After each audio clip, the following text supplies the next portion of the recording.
قدیم وقتوں کی بات ہے، 3 مسافر صحرا کی تند و تیز بارش سے بچنے کے لیے ایک غار میں پناہ لیتے ہیں، مگر اچانک ایک وزنی چٹان اوپر سے گری اور غار کا راستہ ہمیشہ کے لیے بند کر دیا۔ جب دنیاوی سہارے ختم ہو گئے تو انہوں نے ایک آخری امید کا دامن تھامنے کا فیصلہ کیا کہ آج ہمیں صرف وہ نیک اعمال بچا سکتے ہیں جو خالص اللہ کی رضا کے لیے کیے گئے تھے۔ پہلے مسافر نے کانپتے ہاتھوں سے اپنے بوڑھے والدین کی خدمت کا واسطہ دیا اور عرض کی، اے باری تعالیٰ، تو جانتا ہے کہ میرے والدین میرے لیے کتنے عزیز تھے۔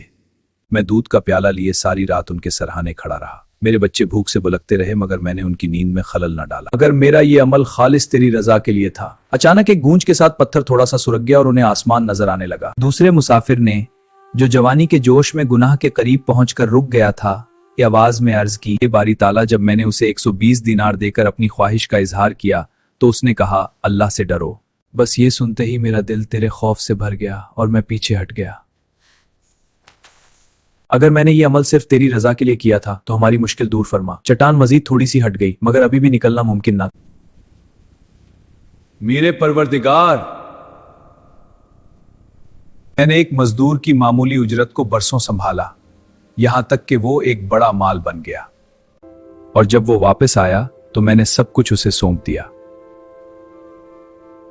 دعا ختم ہوتے ہی اللہ کے حکم سے وہ چٹان مکمل ہٹ گئی۔ وہ تینوں صحیح سلامت باہر نکل آئے، کیونکہ سچائی اور خلوص ہمیشہ راستہ بنا لیتا ہے۔ ان تینوں مسافروں کی نجات آج ہمارے لیے ایک عظیم سبق ہے۔